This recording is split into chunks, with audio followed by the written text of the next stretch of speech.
إن الحمد لله نحمده ونستعينه ونستغفره ونعوذ بالله من شرور أنفسنا وسيئات أعمالنا من يهده الله فلا مضل له ومن يضلل فلا هادي له وأشهد أن لا إله إلا الله وحده لا شريك له وأشهد أن محمدًا عبده ورسوله صلى الله تعالى عليه وسلم تسليما كثيرا كثيرا اما بعد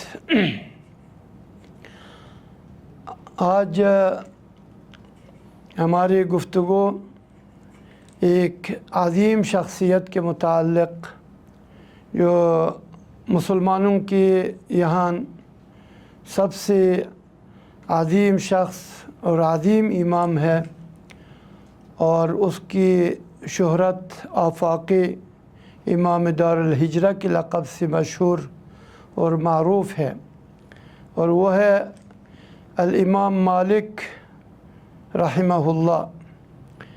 امام مالک رحمہ اللہ اس کی کنیت ہے ابو عبداللہ مالک ابن انس ابن مالک ابن ابی عامر ابن عامر ابن الحارث الاصباحی الحمیری المدنی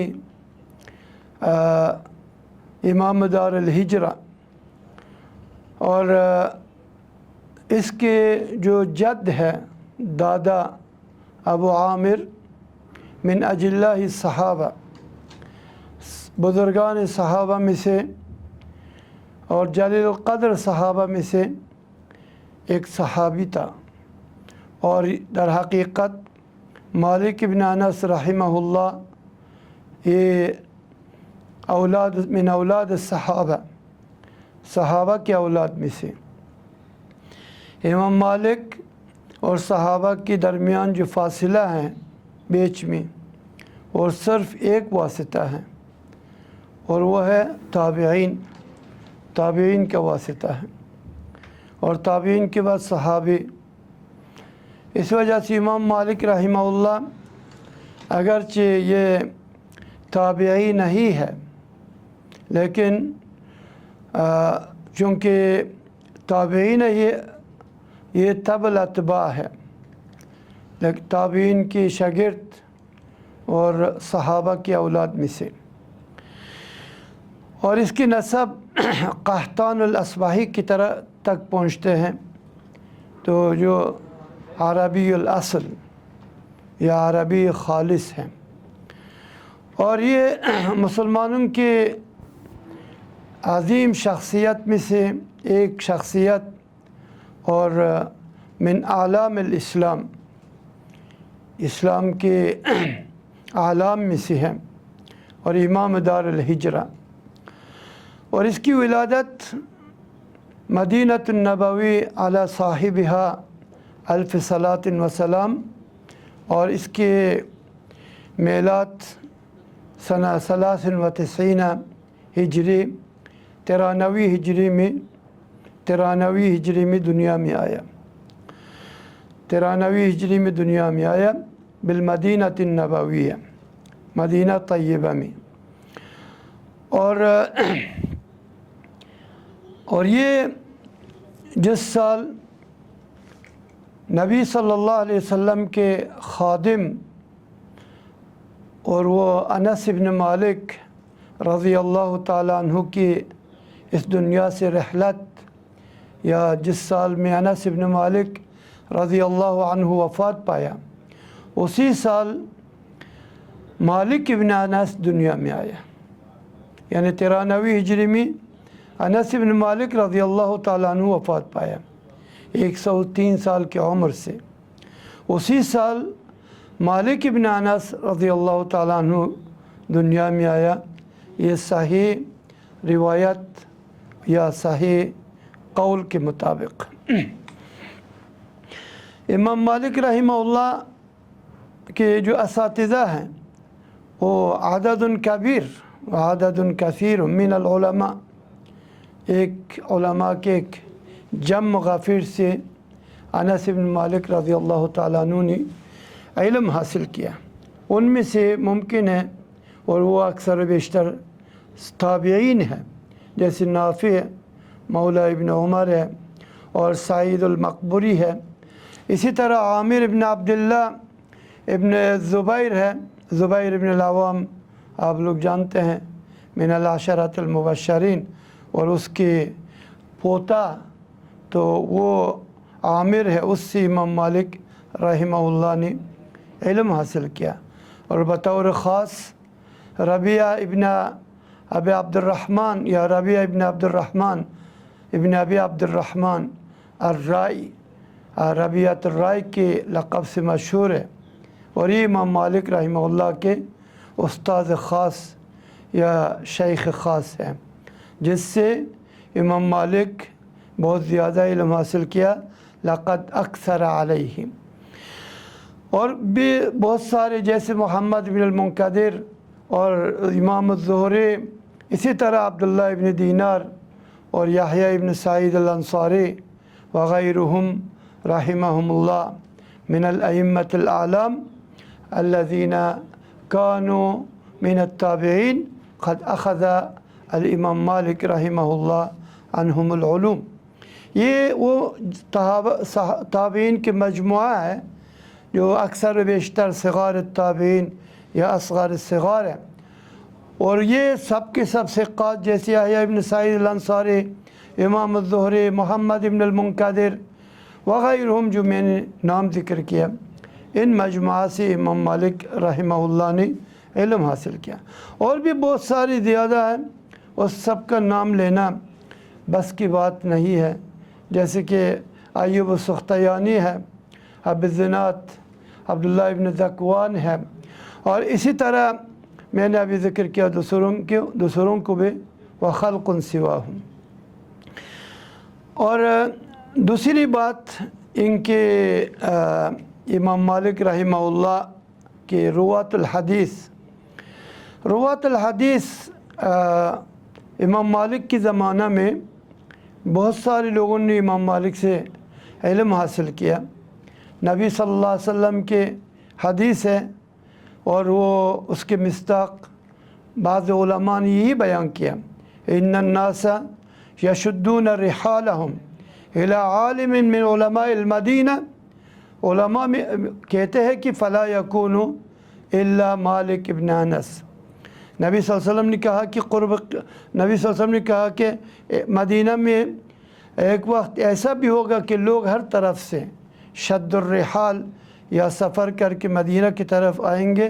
مدینہ کے علماء میں سے ایک عالم کے پاس علم حاصل کرنے کے لیے فلا یکون الا الامام مالک.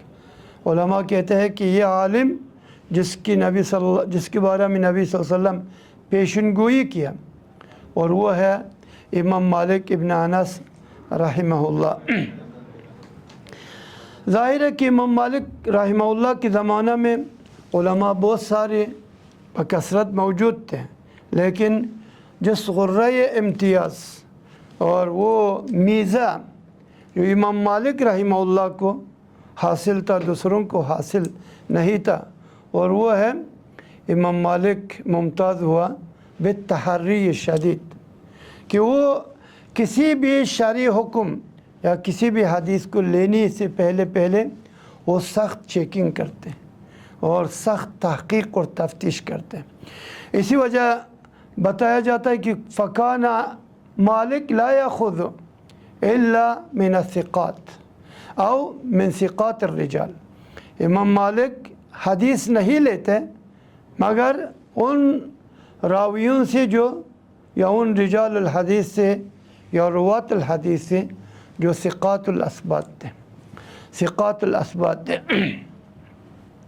البتہ اس ثقات کے متعلق امام مالک رحمہ اللہ کے یہاں ایک اصول تھا، اور وہ یا حدود بھی تھا، قید و قیود، اور کون ہے ان کے یہاں ثقہ کون ہے ثقہ نہیں. امام مالک رحمہ اللہ نے فرمایا ان هذا العلم دین فانظروا عمن تاخذوا دینکم. یہ علم دین ہے، اور دیکھیں پہلے آپ لوگ کس سے علم لے رہے یا جس سے علم لے رہے اس کے بارے میں پہلے دیکھیں. اسی وجہ سے امام بخاری، امام ابو داود وغیرہ ائمہ حدیث نے فرمایا کہ اسانید الامام مالک رحمہ اللہ من اصح الاسانید. امام مالک رحمہ اللہ کی جو اسناد ہے یا سندیں ہیں یہ من اصح الاسانید ہے. علماء کے تعریف یا علماء کے ستائش یا علماء کے ثنا یا علماء کے ریمارکس جیسے کہ آپ لوگ کہتے ہیں، امام مالک کے متعلق وہ تو بحد کثرت ہے، بہت زیادہ، کہ میں اس کو نہیں بتا سکتا ہوں. ایک مرتبہ خلف کہتے ہیں کہ میں امام مالک کے پاس آیا. امام مالک رحمہ اللہ نے مجھ سے کہا کہ فما ترا، کیا دیکھ رہے یا فماذا ترا، کیا دیکھ رہے ہیں. میں کہتے ہیں کہ میں نے کسی کا ایک خواب کی تعبیر کے لیے امام مالک کے پاس پہنچ گیا تھا کہ میں امام مالک سے پوچھوں. تو کہتے ہیں کہ میں نے کہا کہ ہمارے ایک ساتھی نے خواب دیکھا ہے، رأیت النبی صلی اللہ علیہ وسلم فی المنام. اس نے نبی صلی اللہ علیہ وسلم کو خواب میں دیکھا مسجد نبوی میں، لوگ نبی صلی اللہ علیہ وسلم کے ارد گرد جمع ہے اور نبی صلی اللہ علیہ وسلم ان سے کہہ رہے کہ انی قد خبأت تحت منبری طیبا او علما. نبی صلی اللہ علیہ وسلم کہہ رہے کہ میں اپنے منبر کے نیچے خوشبو یا علم کو چھپا کر رکھا ہوں. وَأَمَرْتُ مَالِكًا، نبی صلی اللہ علیہ وسلم کہہ رہے کہ میں نے امام مالک کو حکم دیا ہے أَن يُفَرِّقَهُ عَلَى النَّاسِ، کہ اس علم کو یا اس خوشبو کو لوگوں کے درمیان نشر کریں، پھیلا دیں. تو کہتے ہیں کہ پھر لوگ منتشر ہو گئے نبی صلی اللہ علیہ وسلم کے اطراف سے. وَهُمْ يَقُولُونَ، آپس میں کہتے تھے کہ یہ خواب کو مالک ضرور بالضرور نافذ کرے گا.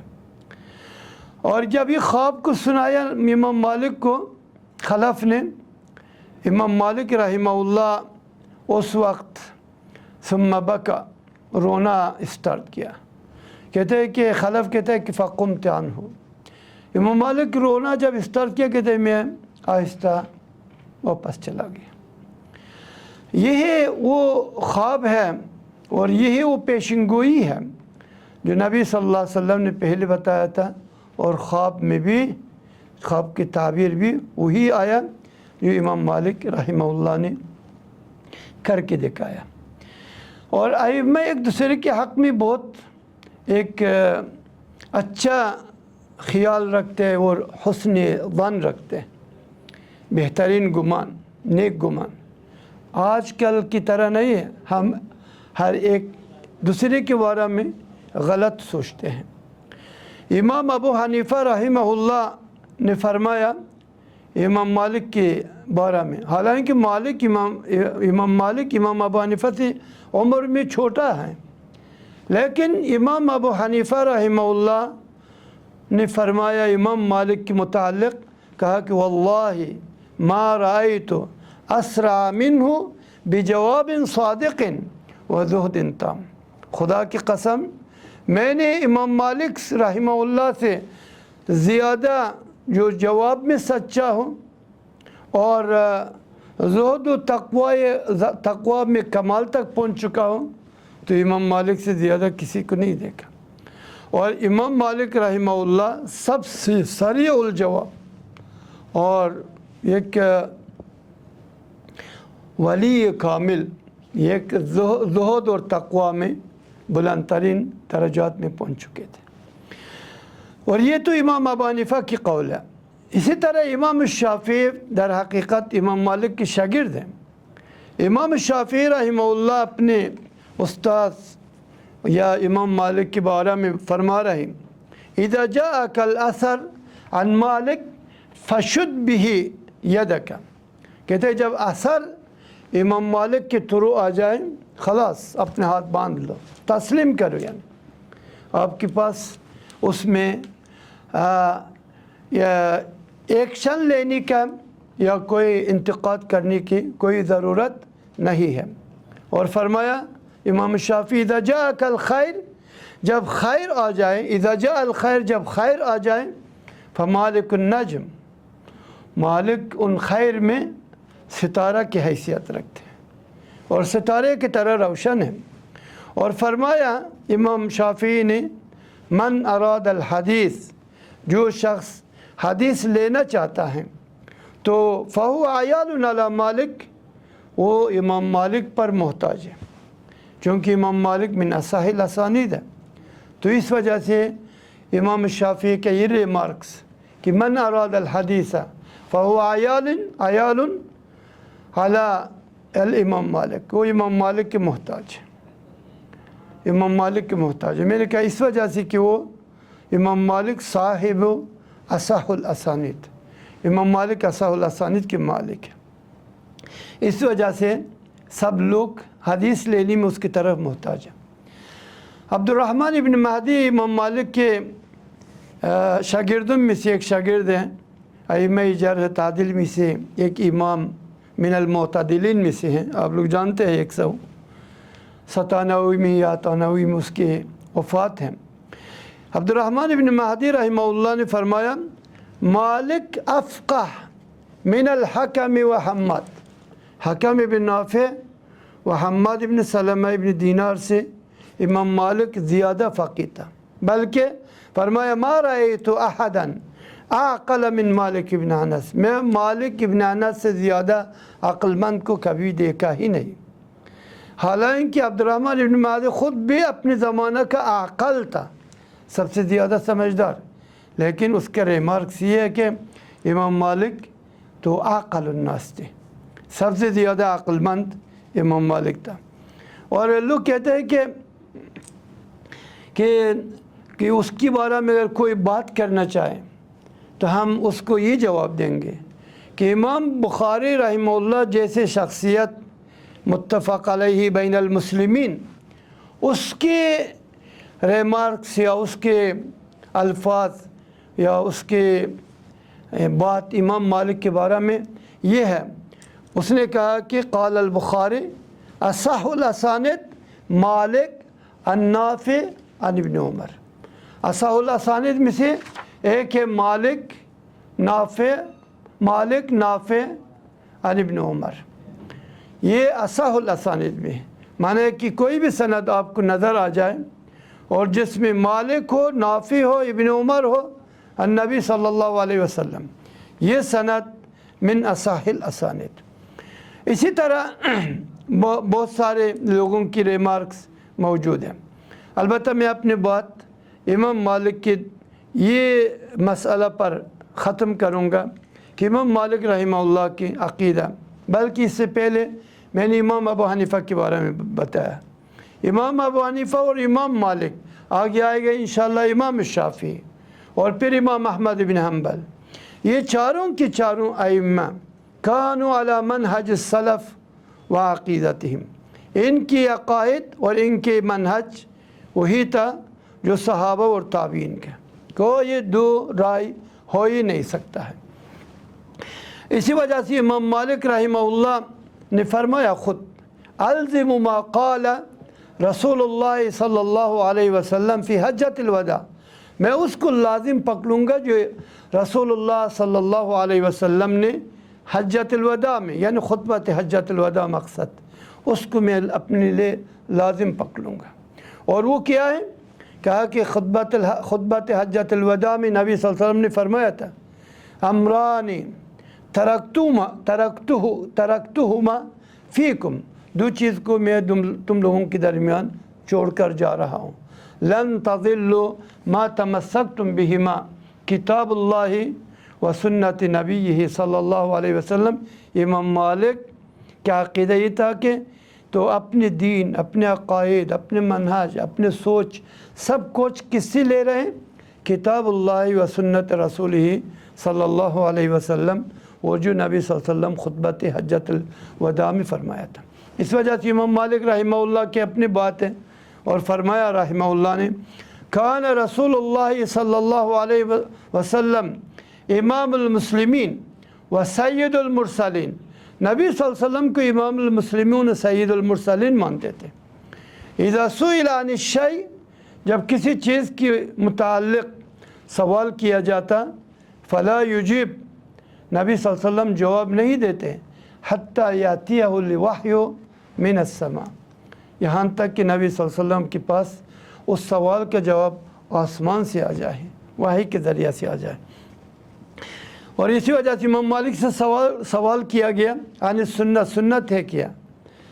تو اس نے کہا کہ ما لا اسم له غیر السنہ، سنت کے علاوہ اس کے کوئی نام ہی نہیں ہے۔ پھر یہ آیت کی تلاوت کیا، وَأَنَّ هَذَا صِرَاطِ مُسْتَقِيمًا فَاتَّبِعُوهُ وَلَا تَتَّبِعُوا السُّبُلَ فَتَفَرَّقَ بِكُمْ عَنِ السَّبِيلِ۔ یہی امام مالک رحمہ اللہ کے عقائد، امام مالک رحمہ اللہ کے عقیدہ اور منہج وہی تھا، امام دار الہجرہ کا عقیدہ اور منہج وہی تھا جو صحابہ تابعین کا عقیدہ تھا۔ اور یہ ایک مسئلہ عقیدہ کے متعلق میں نے بتایا۔ باقی امام مالک کی تصنیفات بھی بہت ساری ہیں، اور موطا مالک جو کتاب ہے یہ پہلی کتاب ہے حدیث کے متعلق امام مالک نے تالیف کیا، تصنیف کیا، اور دنیا میں ایک ہی واحد کتاب ہے جس کے بے شمار ناسخین ہے، بے شمار راوی، 21 راوی نے امام مالک سے اس کو نقل کیا ہے۔ یعنی یہ وہ کتاب ہے جو بکثرت نقل کے، کوئی بھی کتاب کو اتنی نقل نہیں کیا جتنے اس کو نقل کیا، اور اس میں جتنی بھی احادیث تھا، اور وہ احادیث بخاری مسلم میں بشکل متفق علیہ یا بشکل انفرادی موجود ہے۔ اور آخر میں ہے کہ امام مالک رحمہ اللہ کی وفات 180 سے ایک کم، 179 کے تھے، 69 کے تھے، 169 ہجری میں امام مالک رحمہ اللہ وفات پایا۔ اقول ما تسمعون واستغفر اللہ لی ولکم ولسائر المسلمین فاستغفروہ انہ هو الغفور الرحیم۔